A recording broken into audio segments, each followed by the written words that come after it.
And there we are. Yeah, we're live. Ha. Hi, It worked. all. Did it work? Are we live? I believe so. I mean, maybe it worked on only some platforms and on the others it's not, but it's impossible to tell. So I think it's working. Says we're live, This has dog. gotten complicated. The Yeah. first time we're also broadcasting on Instagram today. Hmm. So it's nice to have people on Instagram with Do you have a lot us, of which is, followers there? I have, not as many as you. You're like a superstar everywhere, but I have a couple of followers, maybe I don't even 1,000. have an So Instagram account, so I don't. oh, you don't? Yeah, no Well, you need will to. now. You should have one now. You're gonna be a superstar on Instagram. No, I Plus don't. on I YouTube. can't. I don't need any more of those. Yes, we're on YouTube. We're on Instagram. We're on not TikTok. What do you call that thing? X again? We're on Yeah, X. We're on Substack. we're all on Substack. We're on all these multiple different platforms, all in different places. We can't read everyone's chats, but we're going to read as many as we can as we go through the FiveStack today. It's a big show again. There is nonstop news in the Epstein world. We've got so much to share with everybody, and you've got some news from Canada too. There's been another explosive Trump hockey-related thing, which I'm told is a big deal. So I'm dying to hear about that. Yeah. And then we've also got lots of news about what's going on in Iran, in Kabul. There's another war starting with the Taliban. And we'll bring you the latest on the Trump attempts to steal the elections, because that's also a thing now.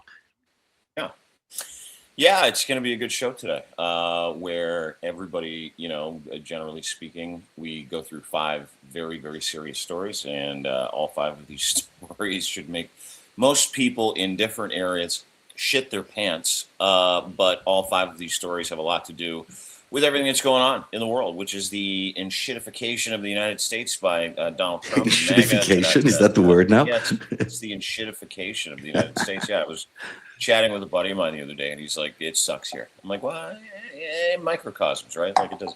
He lives in Tucson, and he's like, "No, it like legitimately sucks here. Like, the vibe when we walk around is, you've got your Trump One crew, right? Like Trump One, they run around with flags, giving everybody the finger, and throwing things at migrants because they're allowed to do that in the United States now." And he said it's just the most dark, negative vibe in the world. And I think a good place to start, even though that we're not talking about hockey, and the U.S. men's Olympic team won gold, and I'm totally fine with that. This one example that I think is a really good example, just to kind of start off as a bonus story, was Brady Tkachuk, who plays for the Ottawa Senators here in Canada, a place where ICE officers and secret police are not going door to door to hurt people, to arrest people, to go after migrants and anybody that they think is unworthy of being in America. And so Brady's enjoyed this really cushy go living in Ottawa. And he's an American. His brother Matthew, American as well. Both excellent hockey players, right? One guy's the captain of the team in Ottawa. The other guy's the captain of the team down in Florida. So anyway, these guys all go to the White House. Trump legitimately just bogeys their entire experience, turns it into a political brand opportunity from the moment they got into the dressing room, and that continued up until that stupid State of the Union business, and all those players are getting raked. And, I knew something like this was going to happen because Donald Trump doesn't have any friends. Donald Trump doesn't give a shit about anybody, including those players, and will use anybody for any political means whatsoever. So yesterday, Donald Trump, in his infinite wisdom, through the White House Twitter and TikTok account, put out a fake AI video of Brady Tkachuk saying, and I quote, "We had to humble those syrup-eating fuckers up in Canada." What is that? Is that an insult? It'd be called a syrup eater. Is that bad for you these days? Is that is that the same as being called like a snowflake? Or I don't know. I just don't understand. Is it that much of an insult to be called a syrup eater? No. Because I don't know. It almost sounds like they're saying something else, but but what happened was that, like, fuck, people take this shit seriously in Ottawa, right? Like, things were a little sharp. We need elbows up between both countries now. Yeah. And a reporter was like, "Hey, did you say this?" He goes, "I don't even know what that is." And he's like, "Trump put this out on the official White House TikTok account." Like, this is the president of the United States calling Canada a bunch of syrup-eating fuckers. Okay. I know, it's just so stupid. Through a made-up AI video, and he used the AI video of one of his players that is American, And Brady Kachuk is already having a very tough go because of the decision that he and his other friends made here in Ottawa. I mean, people are calling for him to get fucking traded out of the city. They hate his guts. He also said he hates Canada prior to the gold medal game, so that was another whole thing. But now he's put one of his players who he just celebrated and a teammate he gave the fucking Medal of Freedom to. He used his face and likeness in a video to call Canada a bunch of syrup-eating fuckers. Like, I mean, it could be worse. We could be called other things. Bizarre fucking shit I've ever seen. And poor Brady Kachuk is just eating. Not poor Brady Kachuk. I could give a shit about the Kachuk family. But poor Brady Kachuk is sitting there going, I didn't do it. I had nothing to do with it. I'm like, dude, leopards eat faces. You should have known that this is the kind of guy you were fucking co-signing and working with and normalizing. Like, Brady Kachuk normalized that whole thing when he went into the fucking Oval Office, and now he's sitting there going, I swear to God, guys, I love it here. I didn't do it. I had nothing to do with the video. Trump will use everything and everyone who comes near his vicinity to his advantage and has no loyalty to anyone at all. It's just the way he is. Now, I like syrup. I don't mind admitting that I eat maple syrup. I really am a maple syrup eater. I enjoy it. If that's a bad thing. Fucker myself. I don't have a problem saying it. So there you go. I mean, it's okay. Everyone who rejoiced the maple syrup industry, and maybe we'll reignite it. I don't know. It's hard to get real maple syrup, by the way, these days. It's kind of always mixed with something else. And you do know there's a maple syrup mob, right?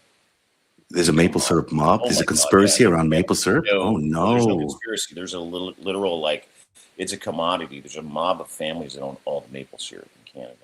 I didn't know that. They regulate the market. And there's been a couple of movies about a massive maple syrup heist that happened in Alberta. This is a true story. So after the greatest heist, I should do the maple syrup heist. There's the sequel. It's liquid gold in this fucking country. We take our syrup really seriously. And to your point, and there's literally a maple syrup mob. Like, several families own the commodities and they set the prices, and they're all in Canada effectively. I gotta be honest. If I'm Donald Trump, I'm keeping a close eye and an eye in the back of my head for that maple syrup mob. Well, it could be a mob on mob hit, that could happen, and we don't want to speculate here. Dean, is your microphone on your normal setting? Because you don't sound as clear and crystal lovely as you normally do. But maybe that's just the way I'm hearing it on this new system. Let me check it We are out. trying something new today, folks. It's just because we always like to try new things because it keeps me on my toes and I always screw it up. And so I'm hoping it's How's working that? okay. We'll say something else. This. That sounds better. Is that better? Yeah, but you keep cutting out a little bit. But I think it's fine. I don't know what's going on. It's a little weird, but I think I've probably set a setting. We should have just gone with Substack. We're always trying to be fancy. I love Substack, but then you can't rebroadcast all these other places. We may land up on Substack anyhow at the end of the day. I love the Substack, the format there. Hey, we should get into the FiveStack. There's so much news.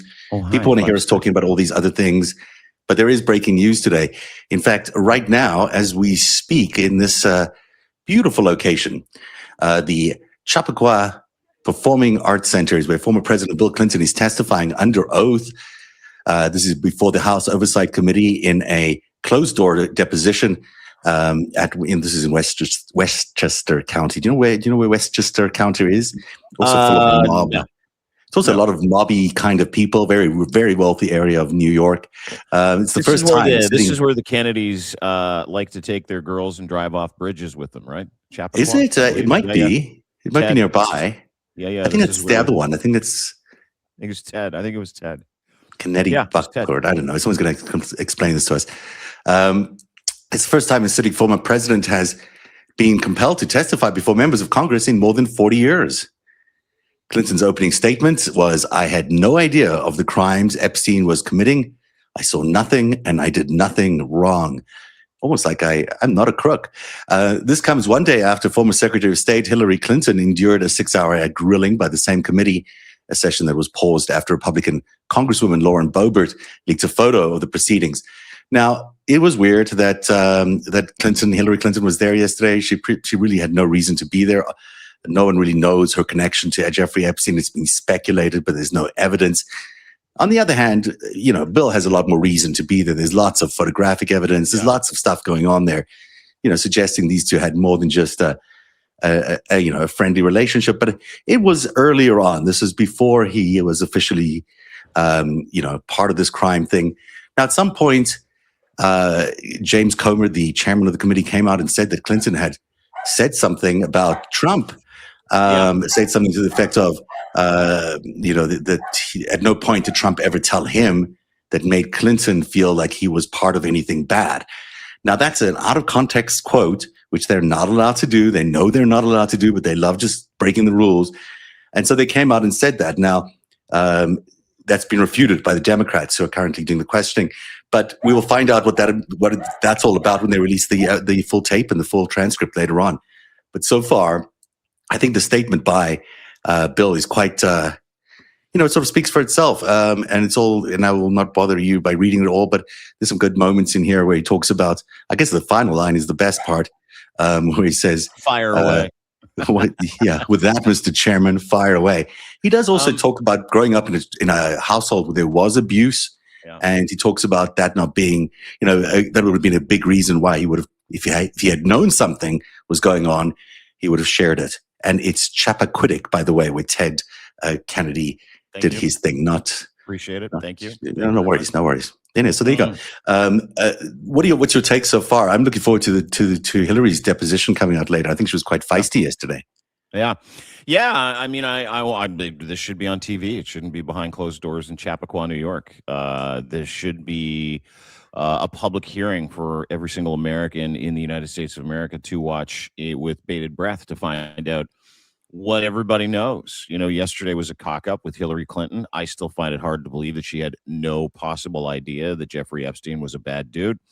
And I feel the same way about President Clinton's opening statement, that he had no idea that Jeffrey Epstein was a bad dude. This is the president of the United States. He was in charge of the CIA. He was in charge of the FBI. He was in charge of the DNI and the ODNI. Like, this guy knows everything. He had access to everything. He could find out anything that he wanted. And you mean to tell me that this guy doesn't do due diligence into people that he flies to islands with?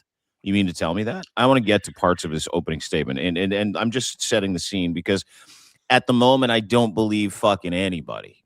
And I mean, when I say anybody, I mean either one of Donald Trump or Bill Clinton. However, I'll read you part of this, and I think this is really important. You'll listen for some key language. Good morning. Welcome to Chappaqua. That's a nice way to start, isn't it?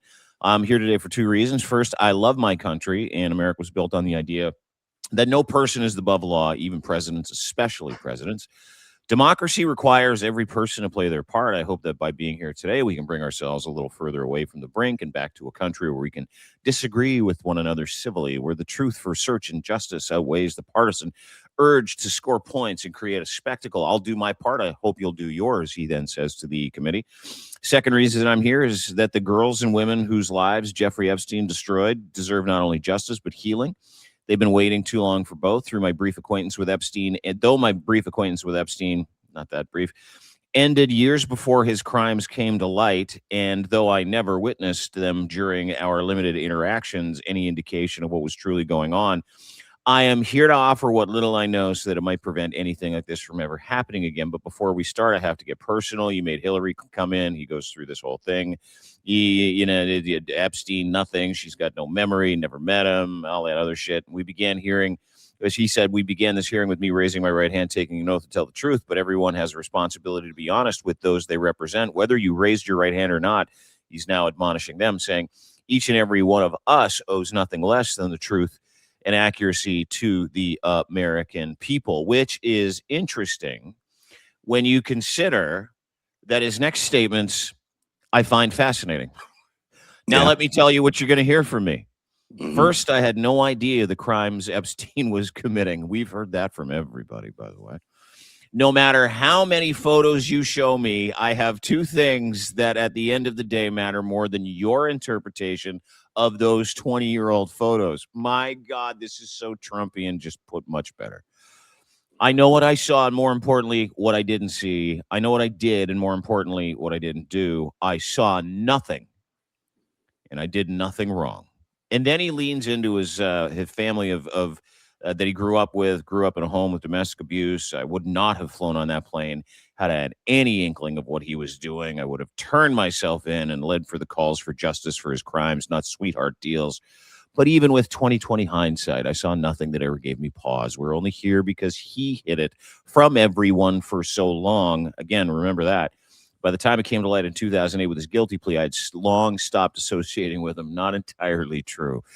You'll often hear me say that I don't recall. Again, this is where we get back into the Trumpian shit. That I don't recall. You'll often hear me say it. That might be unsatisfying, but I'm not going to say something I'm not sure of. Okay.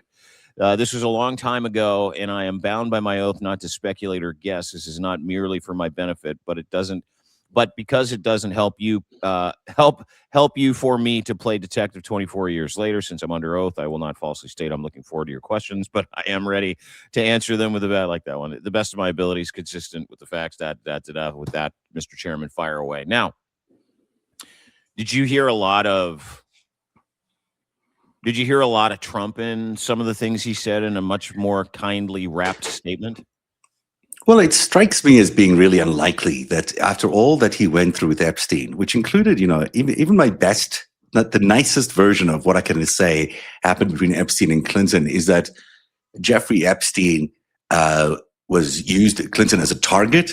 He was an intelligence target in order to influence him in his Middle East policies, in what he was going to do. And as such, he was manipulated and probably compromised in various situations, whether it was with underage girls or not. He was certainly in many situations with women, and we've seen that in the files around the world. He was also taken to Russia by Jeffrey Epstein on this trip that he did with Kevin Spacey, this unusual trip through the Far East that landed him in Russia. I mean, these are things that, a former president, even a former president with a bad memory, would still say, yeah, that was a bit weird. If in hindsight, maybe I shouldn't have gone to Russia. Maybe I shouldn't have hung out with those hot girls on that plane in that way, or been in that jacuzzi in that trip with Kevin Spacey and these other girls that were there. Maybe I shouldn't have done those things. In hindsight, was it criminal? No, but I was clearly a target of an intelligence operation or something to compromise me, to compromise who I am as a president. And there's none of that coming out. So you assume then that one would also assume that he knows these things, even after the fact. Maybe he would have leaned into the CIA as he was leaving, and he would have said, by the way, that Epstein guy, was he an Israeli agent? Was he a Russian agent?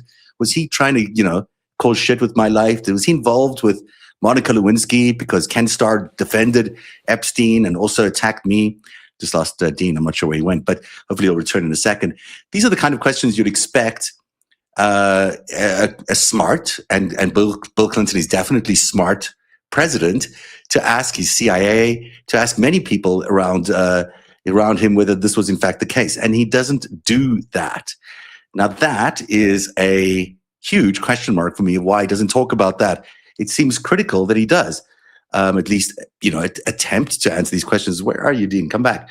So that's one thing that really gets to me is this isn't a completely honest Bill Clinton deposition. This is Bill Clinton giving you what he can share with you in terms of the extent of the law, in terms of what his lawyers have told him, his legal groundwork, a little framework for his ability to answer questions without incriminating himself. That's problematic. That's problematic for someone who agrees that America's democracy is currently under attack.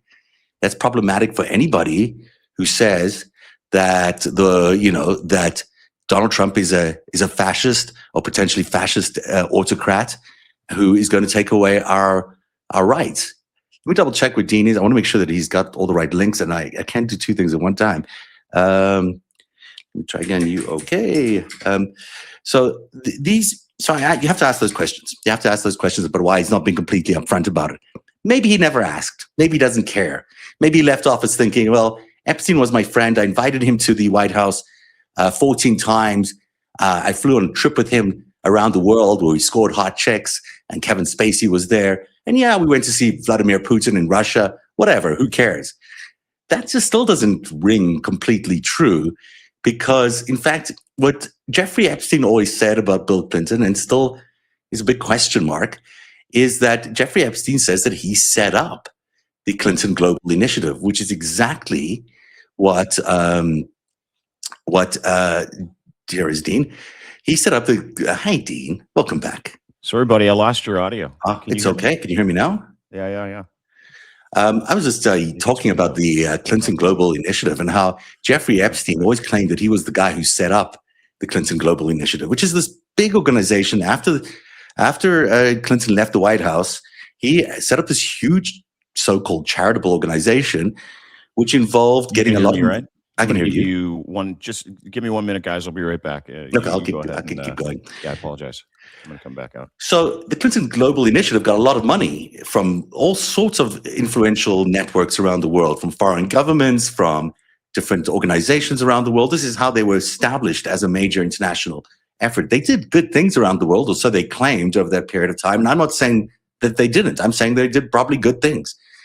But a lot of the people who donated money to the Clinton Initiative, the Global Foundation, or Global Initiative, I should say, were in the same network that we found Jeffrey Epstein in. So it's the same type of people who wanted to curry favor, who wanted to influence the process, foreign governments that might have wanted to have Clinton respect them and use Clinton as a former president as a useful tool in global politics. Of course, that's politics. That's the way things work. You leave office. They were broke. If I'm not mistaken, the Clintons had very little money as they were leaving office because of the enormous amount of money it took to defend against the Monica Lewinsky allegations, to defend against Ken Starr's attacks on them. So they left not with a lot of money, and then suddenly they emerged within a few years as multi-millionaires. So that came from the Clinton Global Initiative. That came through, if you believe Jeffrey Epstein, through Jeffrey Epstein. Now, if Jeffrey Epstein is an asset for Russia, if he's an asset for the Israelis, then it's likely that some of that money found its way to Clinton from these countries or from forces or networks that support these countries. And if that's the case, well, then you have to say that the former president may have been compromised in different ways from that money, just because that's the way things roll. I mean, you've got to be pretty naive to think that things don't happen that way. That's the way things roll. So, those are the questions I'd have for Clinton. It's not really about whether he slept with an underage girl. I don't think he did. I think he is saying in this statement, if I saw anything like that, I would have said something like that. I don't think that was his thing. But I do think that in many ways, Jeffrey Epstein was assigned to Clinton, was targeting Clinton, not only as the Clinton Global Initiative, but also in the early parts of the Clinton presidency. Jeffrey Epstein was one of the first people to fund the campaign of Bill Clinton. And they did that because he wanted to enter the influential inner circle of Bill Clinton, which he was pretty successful in doing. Now, this does not make Bill Clinton a terrible person. It makes Bill Clinton a normal person who can come under the influence of intelligence operations. Anyone who or I know myself even has encountered intelligence operations, sometimes you might think you're the smartest person in the world and you know everybody and you've got all the best read on everything. You can still be a target of an intelligence operation. And I think what we're seeing with Jeffrey Epstein is the extent to which he went into these operations. So you've got situations like Bill Clinton, where he was clearly a target of this intelligence operation. But you've also got Prince Andrew, who was also a target of these intelligence operations, clearly. These were not accidental things that we landed up having, compromising material on Bill Clinton and compromising material on Prince Andrew. That happened because Jeffrey Epstein was doing that. He was going after that. So he was, whether he was an official employee of the FSB or an asset or the same thing for the Israeli military intelligence, I can't say for sure. But he absolutely was doing work for them. And as such, Bill Clinton has a lot to answer from. Just to explain, just that would be interesting if he explained that. But he hasn't explained that. No, and that's the really frustrating part, for so many of us, is that I go back to this all the time, whether it's Hillary or whether it's Bill Clinton, whether it's fucking George W. Bush, who is somehow disappeared into the great ether of former presidents. Right? Yeah, where is he? Someone there knows fuck something. And all of them are guilty of knowing it. All of them are guilty of effectively, if you want me to kind of read the tea leaves when it comes to Alex Acosta being told by somebody in the CIA that he's an intelligence guy. You don't touch him. I mean, what he's doing benefits us. Sure, it benefits Mossad. Sure, it benefits the FSB, but you don't touch him. Now, that's presidential in nature, especially when you flew on the plane with the guy a bunch of times and you're the former fucking president of the United States that had access to all that information, knew all of that shit. It's very simple for me. Yes. Yes. And I agree with you. I think he could have been a target. I think he probably was a target. And I think a lot of that had to do with, was it the Camp David Accord, if I'm not mistaken? I think a lot of that had to do. It was the peace talks that happened around, was it Camp David? Or I think there was some of it that happened at Camp David, but it was, it was Yasser Arafat and Prime Minister, I can't remember his name, that'll come to me in a minute, of Israel, and that was a peace talk that everyone felt was going to come through. They felt like there was going to be a real deal there. In fact, I think Ehud Barak was part of that too, wasn't he? Or at some point? Yeah. And who else was in Jeffrey Epstein's inner circle? Ehud Barak. So, you could sort of see how all these different forces are all aligning around Jeffrey Epstein, including the Rothschilds. We keep coming back to the Rothschilds, and I'll give you an update on them in just a second. Also a big supporter of Israel. They helped start Israel.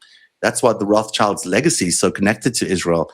They all have vested interests in that country, and spoiling that those peace negotiations would have gone a long way for that country and for the family and the various forces there. So you can see how Jeffrey Epstein could have been used or assigned, call it what you will, to interrupt those peace process. That peace process. Absolutely. Which is what continually makes me go back to the premise that I have a feeling that maybe Mr. Clinton knows a little bit more than he's sharing with everybody today. And look, there's a lot of money in the Clinton Global Initiative, and a lot of it might come from people like the Rothschilds. A lot of it might come from people like the Saudis. He does not necessarily want to disrupt any of that. That's a lot of money, and that's a legacy that they're handing down to Chelsea at the moment. And another big scalp that sort of went in the Epstein files, there is the former, I guess he's the current head of the World Economic Forum. His name is Borge Brende. He's the CEO of the Brende, the CEO of the World Economic Forum. So he announced his resignation after an independent investigation confirmed at least 3 private dinners with Jeffrey Epstein, including one at Epstein's New York townhouse just weeks before his 2019 arrest. Just 3 dinners, and he's lost his job. Meanwhile, in the United States, there are still very few people who are losing their job.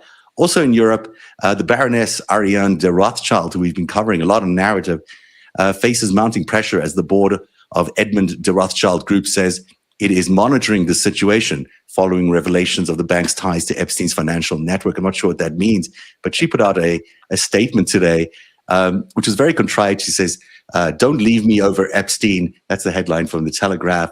And it goes on to say here, the banker insists the connections with disgraced financier do not undermine her integrity. And, she's smiling and certainly projecting confidence in the photo. But for the Rothschild Group to be putting out a statement like that preemptively suggests that there's a lot more going on here. And she should be, in all likelihood, be under investigation. You would think if Prince Andrew's under investigation and Lord Mandelson's under investigation, well, Ariane de Rothschild probably under investigation would be my guess. Yeah. And listen, one thing I take away from that too is that the Rothschilds don't put out statements. They're like the royal family, right? It's ignore and keep doing the work. Ignore, keep doing the work, and just let the sleeping dogs lie. And then you put PR agencies and the people that you pay to make that stuff go away on the scene, and then it slowly goes away, and the news cycle changes, or a war starts, and the news cycle changes, like Iran, which is imminent. So the fact that Miss Rothschilds put that statement out and was interpreted as such by British media as "don't leave me because of Epstein." That is a big fucking deal, because she's admitting to a historically long relationship with the man there.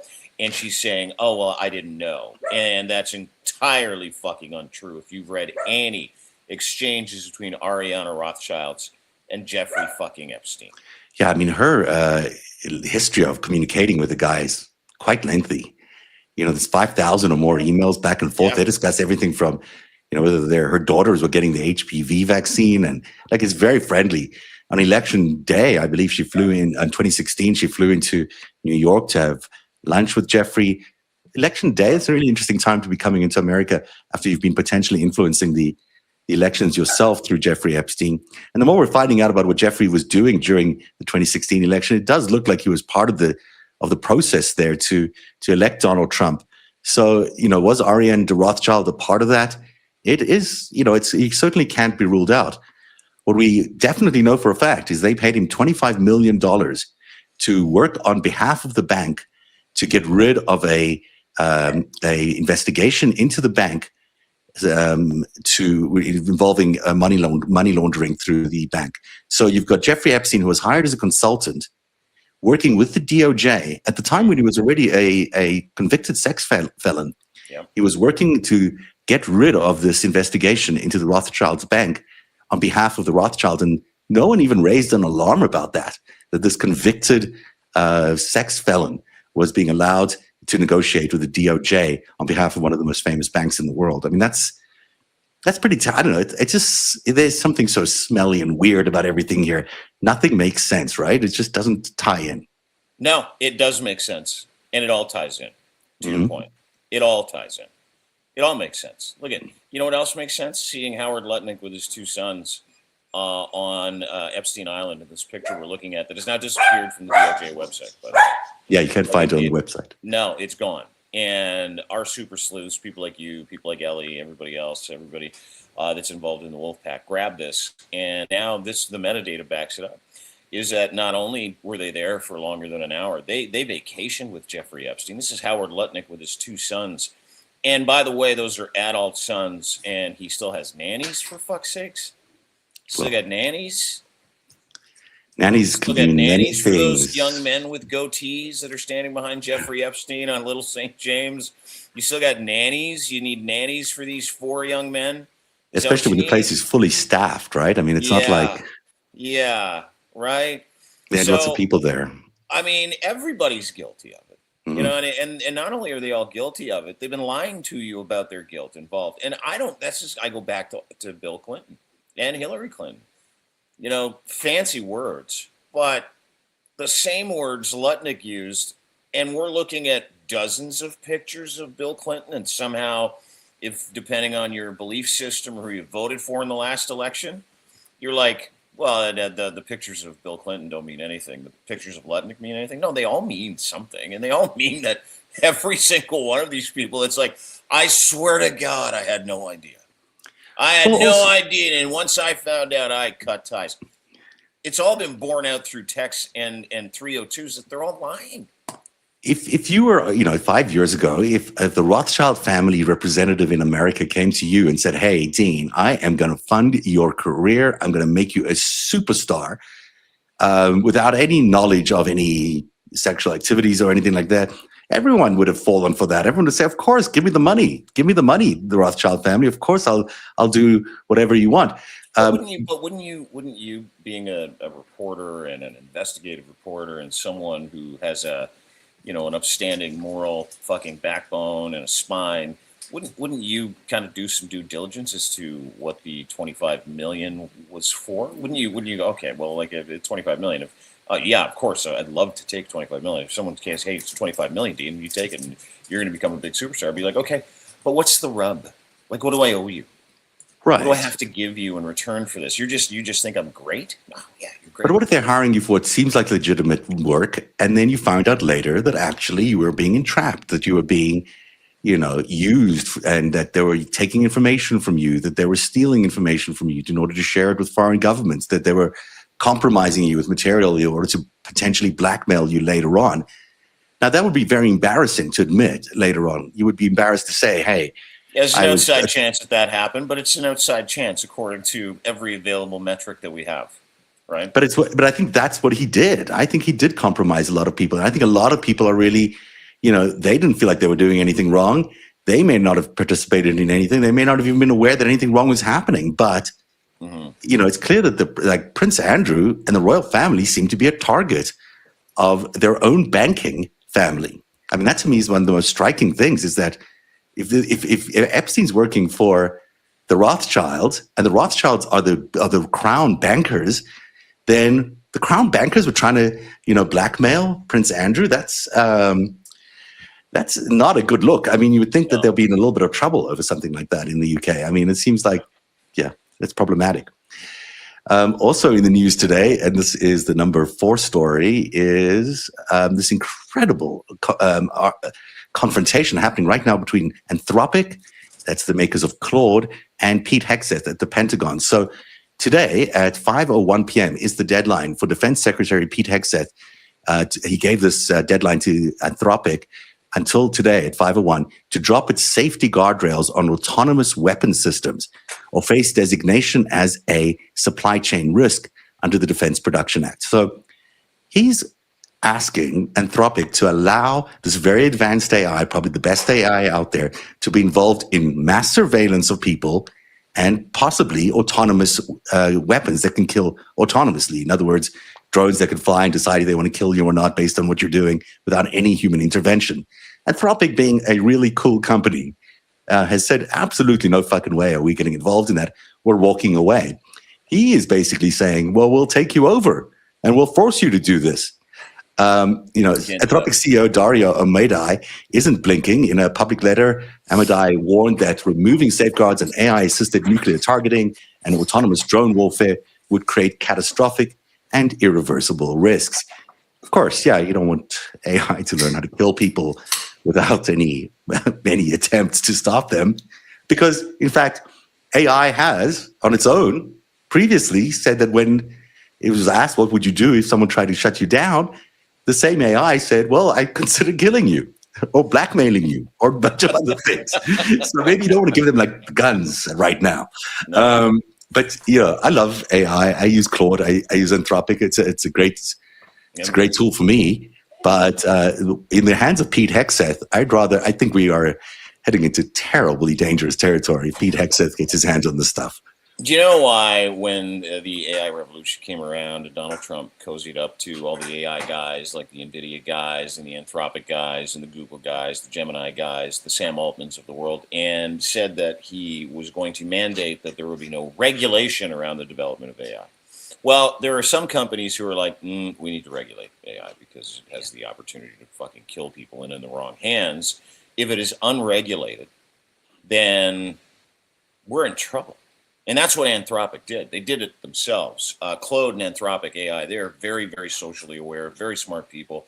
And they feel like AI should be a tool for people. It shouldn't be something that forces, a conversation, a war, a discussion, any kind of strategy where, AI can just go and do whatever it wants according to the prompts given to it by the person who says it needs to be unregulated. And in this case, it's the United States government. If you wanted an indication that Pete Hegseth and the Trump regime want every single tool at their disposal to hurt as many people as they can in the United States and across the world, this is a great example of that. And God bless the fucking CEO team and the board at Anthropic and AI for telling Pete Hegseth to suck it. Because Pete Hegseth, effectively what he's doing is saying, we will nationalize you. And what do we call that in the world of MAGA? We call it communism. We will nationalize you, and we will take you over, and we will appropriate your project, what you have created, for our own purposes, whether you fucking like it or not. Yeah. That's hardline communism, friends. It's communism with the most advanced technology in the world. So it makes talk about mass surveillance. You had like the Stasi or the SS doing mass surveillance in the past in dictatorships. I mean, that involved actual human work. It involved people knocking from door to door and getting tips and following stuff up and following people. That's a lot of, a huge investment anyhow and a massive undertaking. This is now suggesting that AI be used to mass surveil the entire population. Now they're saying this is an extreme sense if there's a nuclear war or whatever, but it's really not. That this is not about what the Trump administration is about. They're about total control. They're about monitoring every single person in America and monitoring your thoughts and ideas and conversations so they can. And by the way, the Claude and DeepSeek are the only two big major language models, large language models, that they don't have some type of representation in the organization, that they're not doing business with.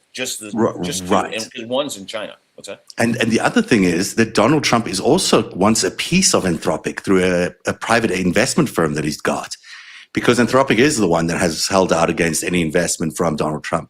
So now he's forcing Anthropic to consider an investment from his venture firm, his tech-aligned venture firm, in order to get a piece of Anthropic, and he's using the Pentagon as a means to get that, which is just the mobbiest thing you've ever seen. And so un-American. But it's like, either you give me a piece of your company, and either you give me the 10% protection money that I'm asking for, or we're going to own you through the Pentagon. This is the modern day capitalist world. Donald Trump has given America. I mean, it's the least trustable thing in the world. And no one explains it like that when we have these conversations about why a guy like Pete Hegseth tells an AI company like Anthropic, do what we want you to do, drop all the regulations and all the guardrails, or else we'll take you over. The excuse that they'll hear, MAGA will hear it, they'll hear it before they even say it as well, that we only trust the government. We don't trust people. And when you actually get down to it, you're right. Donald Trump is forcing Pete Hegseth to be his fucking bagman to go to this organization so that he can own a part of it and his friends can own a part of it, because they've all said no to MAGA donations, MAGA money, MAGA investment. They've all, Anthropic, Claude, they're an incredible organization. Really, really are. Mm-hmm. And now what they're doing is, now we're going to figure out a way that we can weaponize this conversation so that we can get what we want for dear leader. It's very, very fucking North Korean, by the way, too. So we can get what we want for dear leader, and so that we can use what you have created with your own merit. These are the same people that would be fucking up in arms back when Joe Biden was president if there was ever a conversation to nationalize SpaceX. Same people. He built it. He should be allowed to have it. That's the best part about trillionaires. There's the bad guy. And this is how it works the other way. Just so you know how fucking completely hypocritical. You know that there is nothing different between the Nationalist Socialist Party in 1933, 32, 33 in Germany and this party. They are socialists. They are fascists. They are whatever the end of that horseshoe is and the extremities of it and the worst parts of it. And they are literally threatening an organization of really bright, fair-minded people that run the most advanced AI platform in the world, saying either you give Trump 10% and you take off the guardrails, or we're going to shut you down and take what you built. Suck on that today. Yeah, and here's what Congress needs to act on right now, because you remember when social media first started and we all happily jumped on Facebook and gave Facebook all our information and all our networks. And then a few years later, they turned around and used that information in order to control our elections and to steal the elections. Well, this is no different to that. I mean, I use AI in such a comprehensive way that they are part of my, it's built into my computer. And so Claude knows a lot about me. And I don't want to give that information to the US government, and I expect Anthropic to spare me from that kind of surveillance. But of course, trusting corporations to do that is not workable. And we've seen in the past, they don't do it. They won't do it. We will end up with this Anthropic being bought out by some major party who buys up everything, and then they'll be used against us in the way that Facebook was used against us. And we absolutely need Congress, if there is still any sign of Congress, to protect us in the future, to not allow the state or anybody else to harness the information we give AI, the information we give Claude or ChatGPT in any way against us. That's our information that should be protected as our information. It's not a public utility where you're dumping all your ideas into. I mean, AI is very sophisticated. You can mimic a lot of things. It can, in some ways, it knows you better than you know yourself because it's got such a deep archive. But a lot of my Epstein investigation is sitting in Anthropic. I don't want the Pentagon to know what I'm investigating about Jeffrey Epstein. But the Pentagon, specifically this Pentagon, being run by this douchebag, wants to know exactly what you're saying and writing. Oh yeah, research. I know they do. I know they do, and they probably are watching it anyhow. But that shouldn't be. I expect them to be, but that shouldn't be the way the world is. I mean, we should be protecting people's privacy in this oncoming future. I mean, we know that AI is going to take a lot of jobs. It's going to really be difficult in the future economy to find the right kind of work and to employ everybody. If on top of that, we're stealing everyone's ideas, we really are going to be destroying any sense of what capitalism was before, which maybe is what they're doing. Well said. Yeah, well said. Into this is a story that you've been covering a lot on deanbundell.substack.com. There's two war fronts developing in just a couple of days. We've seen on two fronts in Geneva, the United States and Iran wrapped up 6 hours of nuclear talks with no deal. Tehran says the sides identified their main elements of an agreement, but differences remain. In the meantime, you've got the U.S. ambassador to Israel saying people should have 1 day to get out of Israel. So the fireworks. Canada's like, hey, if you're in Israel and you're Canadian, maybe you should peace out. Hey, Iranian Canadians in Iran, you should probably split. Hey, China is telling their essential and non-essential people in Iran, you got to get the fuck out right now. They're sending like massive flotillas of planes over to pull everybody out. 6 countries have now warned everybody. Listen, there are something like 37 6th-gen fighter jets at Oveda Air Force Base in Israel. There is an entire complement of air power, firepower, growlers, Raptors sitting on 2 aircraft carriers in the Mediterranean. One specifically, the USS Gerald Ford. All the toilets have backed up. They're dealing with dysentery and a serious problem. So who knows? Fun times. But it's on. Like, and another little wrinkle was that China sent some anti-ship ballistic missiles to Iran. I don't know if you saw this. I can't remember the name of P-301s or something like that. These are these supersonic, missiles that take out boats that are, doing things in waters to countries like aircraft carriers and the two that are in the Mediterranean. So, you don't tell, like 6 countries don't tell people in specifically 2 countries that have been posturing for war, specifically one country in Israel, where there's so much U.S. firepower that they could literally wipe out Iran in about, a day and a half. Yeah. You don't clear the deck in both of those countries as allies or other, right? Without knowing that something's going to fucking pop off real soon. Yeah, they don't send that kind of firepower into the Middle East unless they expect to use it. It costs millions just to move the stuff around, like billions in some cases. Listen, Trump's got no problem spending millions moving stuff around to show people that he's a cool guy, he's a tough guy. He might, and that's a leverage point for sure. But I talked to Ken Harbaugh, who's a former Navy vet, and he works a lot with all these different Navy and veteran organizations. He runs an organization called Valor Media Network. And we had him on this week. And I'm like, so what's the deal? Is it going to happen? And he goes, oh, yeah. You do not posture like this. You don't put that kind of firepower in that area of the world. You want to scare people, you might do a couple of sorties and a couple of flyovers and that kind of stuff. Might scare the shit out of you. He goes, it's a full compliment. Something is going to happen. We just don't know the scale of what's going to happen. And why? DOJ, because as Ken said, Donald Trump is racist.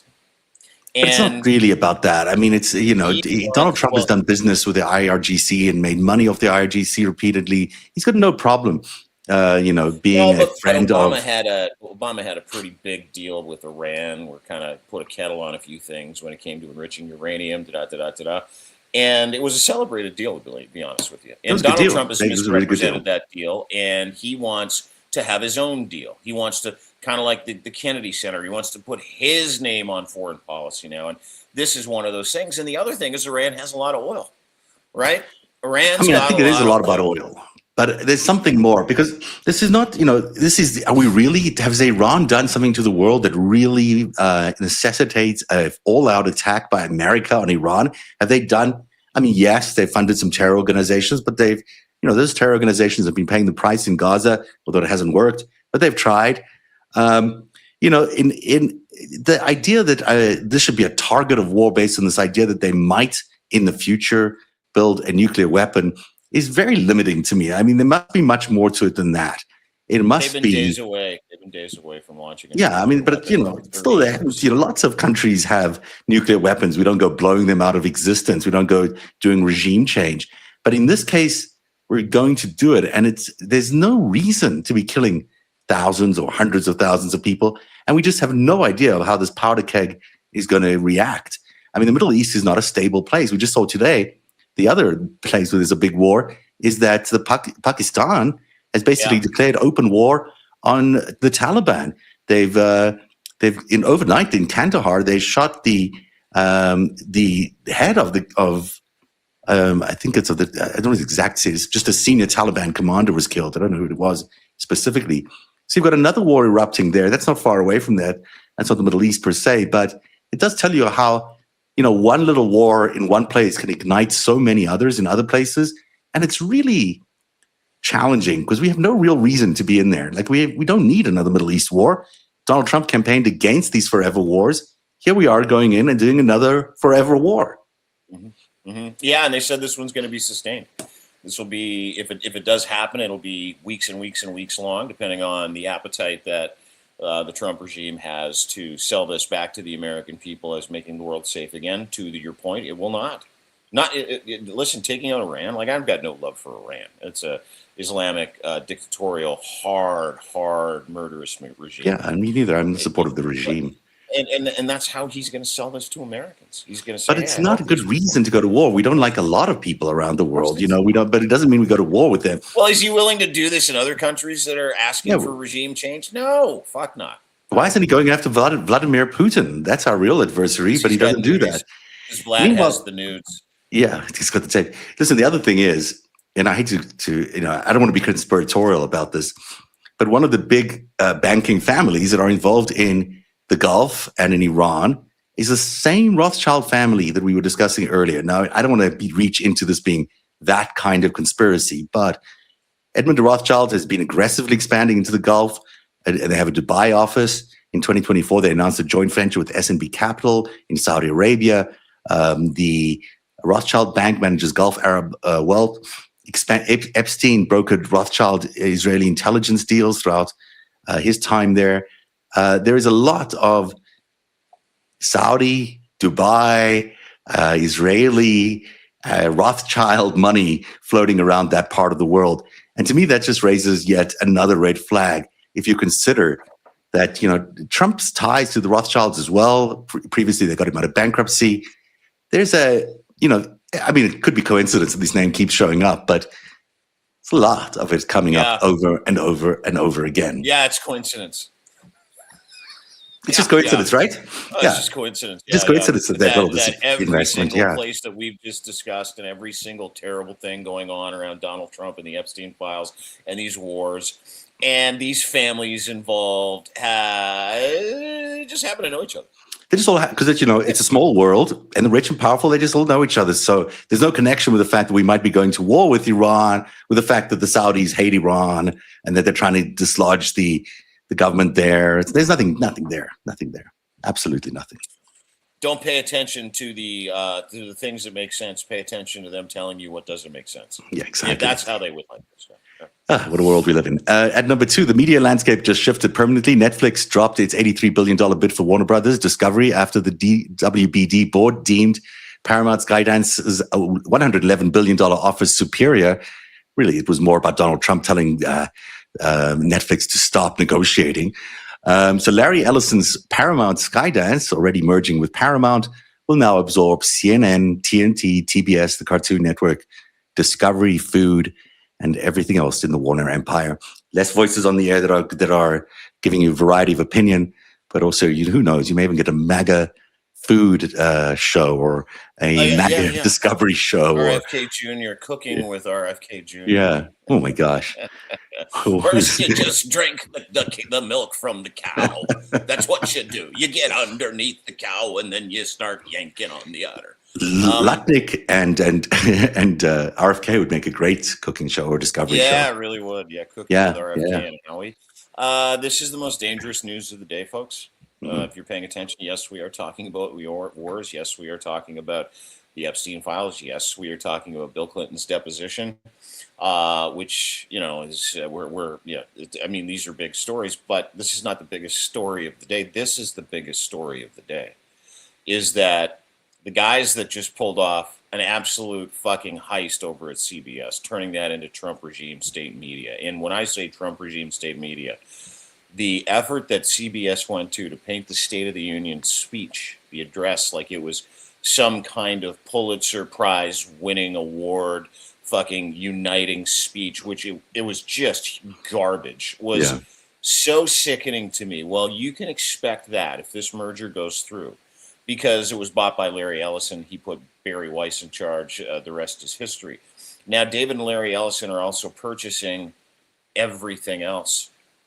Like, this isn't, there are no media outlets other than NBC that are. Well, even NBC is you know, they took MS Now and they've split it off into its own companies, because so it's a small entity. It's going to get acquired in no time for these guys. You know, they'll own everything before it's too late. They'll probably acquire Substack. They'll probably acquire everything out there, because they're also the streaming provider for all of America. So Oracle is the number one provider of streaming technology and streaming around the world. So by consolidating all these creators in one place, by being the distributor and the content creator, they can make the bottom line look so much better at every one of these networks. The problem is, it comes with a huge compromising factor that if they control who the hosts are and who the voices are in all of these networks, and the you're content, going to end up with and the narrative. Right. Yeah, and TikTok, you know, then they control everything. Then, you know, we can sit here and tell you about the Rothschilds until we blue in the face, but you won't see that on CNN. You won't see that on CBS. Dude, that's why the Ellison Group and Skydance are now buying CNN. This is a mega news monopoly across the United States of America now, like a mega news monopoly. And what they don't own, they have absolute their sights set on owning. Whether it is, there are no social media platforms left that are untouched by the Trump regime and MAGA. Yeah. There are no mainstream media outlets that are untouched by the Trump regime and MAGA. There are no news outlets, major television news outlets, news brands that are now left untouched by MAGA. You're left with effectively Axios and us. Yeah. And AI is about to be taken by, you know, the Trump regime. So you've got no real technology that's allowing you to develop news or broadcast news or whatever going to be available to us. It really is a terrible state of affairs. And we've spoken about how dangerous this is for democracies, but I don't think people really understand how much happens when the truth dies. You know, when you are in a country like China, where there is no coverage of the corruption and there's no coverage of anything bad that's going on, and everything stays hidden under the carpet, and anyone who squeals gets killed or disappeared, then you can't believe how rampant the corruption really is. And it takes on a life of its own. It takes over every part of the public life. And if that's going to happen to America, America is going to lose so much of its wealth and so much of its respectability around the world that it's hard to see how it survives in any form. That, you know, every cent that's available for people to steal will be stolen, and you'll never ever find out about it, because journalists are not going to be allowed to cover the news. They're not going to be allowed to investigate stories. They're not going to be allowed to do what we do here, which is, you know, just unpack the news with some smart analysis and some understanding of the context of everything. You're not going to get any of that. You're going to get these streams will cease to exist. Yeah. We will be prevented from talking to you. We will be prevented from having a conversation with you. We will be flagged with community notes. Anybody that tells the truth, that is dissenting to the truth or the alternative reasoning or narratives that the Trump regime and the massive global reorganization of media, specifically here in the United States of America and in North America, right? Because it's a borderless ecosystem. You're just going to be a Russian at that point. You're just going to be a Chinese person. You're just going to be a North Korean at that point. You're going to be spoon-fed your narrative. You're going to be spoon-fed your fucking narrative. And people that want to give you the truth, give you facts, will not only just be shut out, they'll be minimized and attacked, or in some cases taken off the air completely, or imprisoned, deplatformed, or killed. Yeah. If you look at some others in other countries, Levin, come to mind. Yeah, Navalny. Navalny killed for being a journalist. Really, yeah. This is a really dangerous state of affairs that we're in, and it's heightened by this other news, which is our number one story of the day, which is that Donald Trump is attempting to also steal the elections. His allies have drafted a order to seize the elections. A group of right-wing activists working in coordination with the White House is circulating a draft emergency executive order that would give Donald Trump unilateral power to ban mail-in ballots and voting machines before the 2026 midterm elections. And the basis is ridiculous. It's a debunked conspiracy theory that China interfered with the 2020 elections to elect Biden. It's blatantly illegal what he's trying to do. Obviously, that's the case. Obviously, it's a lie. It doesn't mean it won't happen. It's likely that it won't happen, but it could still happen. And we see what this administration is trying to do in terms of stealing elections. We've certainly seen them do it before. The risk here as well with the dying news media is that no one's going to be there to question the results, no matter what it is. So it doesn't really matter what if we don't have any independent media to ask the questions, how will we ever know? That's a great question. And a great point to sort of wrap up the FiveStack, specifically the last two stories, right? And, the 17-page memo that went around that included China, we kind of laughed about it yesterday. He's got like a wheel of foreign interference in his office. He spins the wheel and he's like, okay, China. But I need everybody to pay very close attention to Nicolas Maduro in this mix, okay? A report came out today that said an internal memo talked about how, and I've yet to post it, I'll post it a little later on tonight, about how Maduro is going to be key to the executive order that will come out that'll effectively be there are no more free and fair elections, because Donald Trump is going to wrap this up with an offer to Nicolas Maduro that he will not be able to refuse. Supermax prison for the rest of your life, or you play along with our whole thing that says you, along with other countries, deeply meddled in the elections in 2020, and you planned on doing it again in 2026 and in 2028. And that is why, and he's going to get buy-in from Maduro. That's his goal, according to White House insiders. It's to put Maduro up in the middle of this whole thing and say, it was us. It was China. We were working with the Bidens. Who's going to believe Maduro? I mean, it's ridiculous, though. Who's going to believe this guy? Dude, it is. There's like a memo that's being circulated right now, and I should have brought it with me today, but I didn't. And I need everybody to pay attention to that one name. Not just pay attention to the wheel of foreign interference that they spin all the time so they can take over elections and tell you, listen, it's only us. This was the deep state. It was the Democrats. Now, you got to put all your faith in us. We need martial law. We need to cancel the elections. We need to have this SAVE Act, which died in the Senate yesterday, thank God, which is hilarious, even though they're going to try and executive order the shit out of this thing, which is what we're talking about here, which is making it very difficult for people that don't have passports to vote, making it virtually impossible for people who can't find their fucking birth certificates to vote. They're not going to take driver's licenses. They're going to ban mail-in voting, and they're going to ban electronic voting. Crazy. And that in itself precludes something like 30% of Americans from voting, because guys like us, we have passports, right? We got driver's licenses.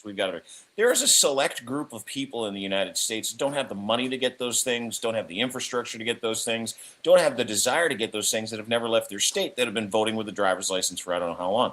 Well, yeah, you're looking at like 130 million people that aren't going to get a chance to fucking vote. And they know who that benefits, right? They know who that benefits. So it's such a good on a fucking swivel, everybody.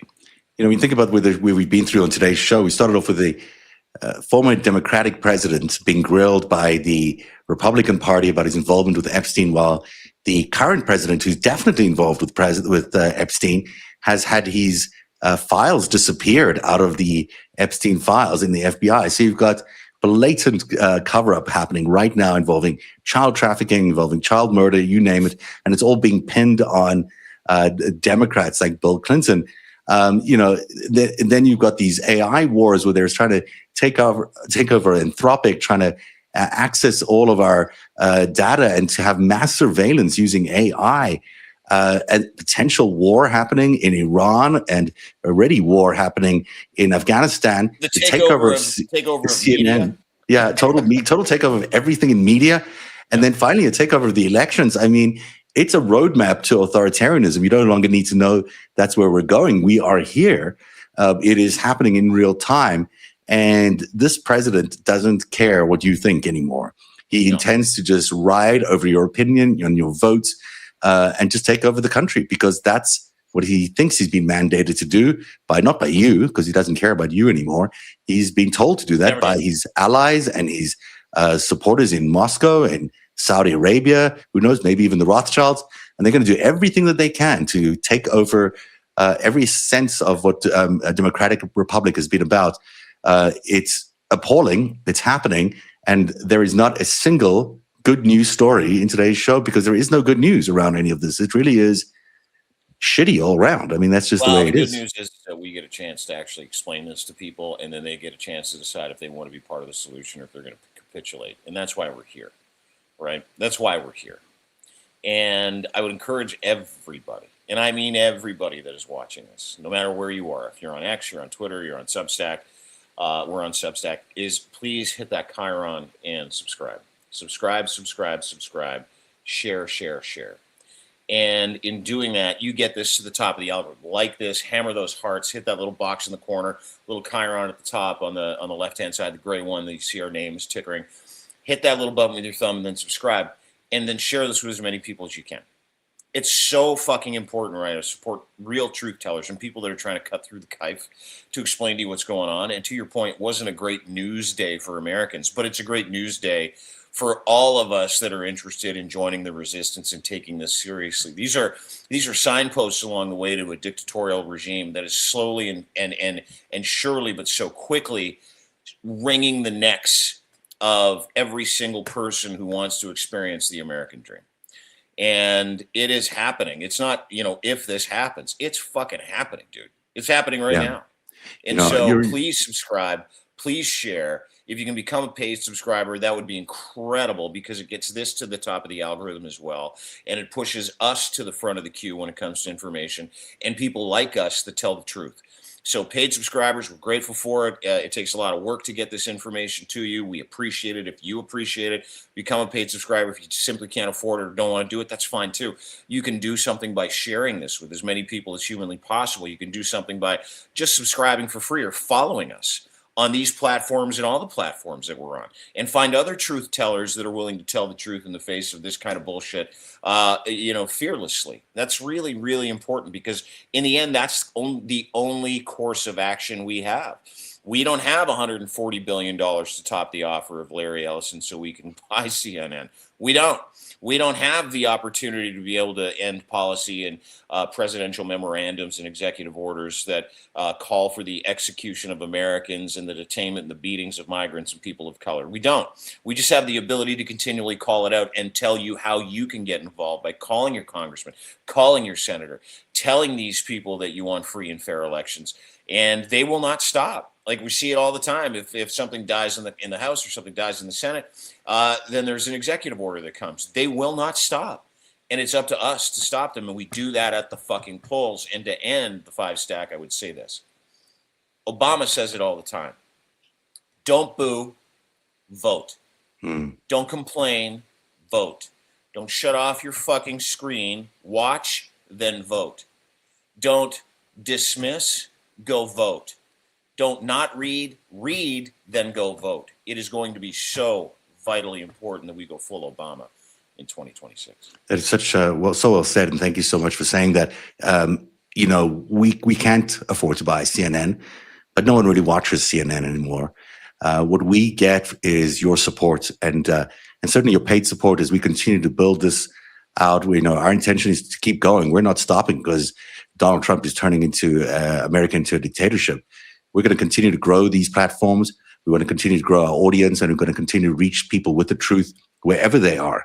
And we do need your support for that, whether it's as paid subscribers or as just non-paid subscribers.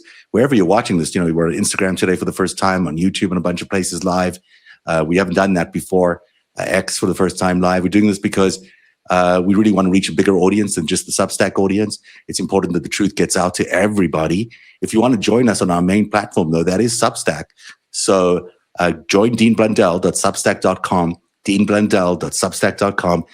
Great news summaries all day long. Great breaking news coverage. You won't get any better breaking news coverage than There's a Dean great video provides. there too of Lauren Boebert literally having a seizure trying to explain inflation to Piers Morgan. You would love it. DeanBlundell.substack.com. Check it out today. 30% off annual subscriptions. That ends March 1st, so you got another day. And do the same thing for my friend Zev Shalev over at Narrative. His daily newsletter is incredible. His daily heist series is undeniable, and he is always first to post. And you've got a great new piece up there. Why don't you tell us about it if you can? There's a lot about the Rothschilds lately. Yeah. I've been really digging into them, which is why I've been bringing them up at tonight's show, how they tie into the Epstein world, how he appears to be an operative for the Rothschilds, and how that is not just a brief dalliance. It has gone on since 1987. And guess who else is connected to the Rothschilds? Donald Trump.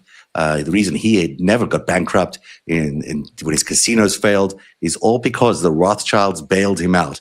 Coincidence? Probably not just coincidence. Probably not.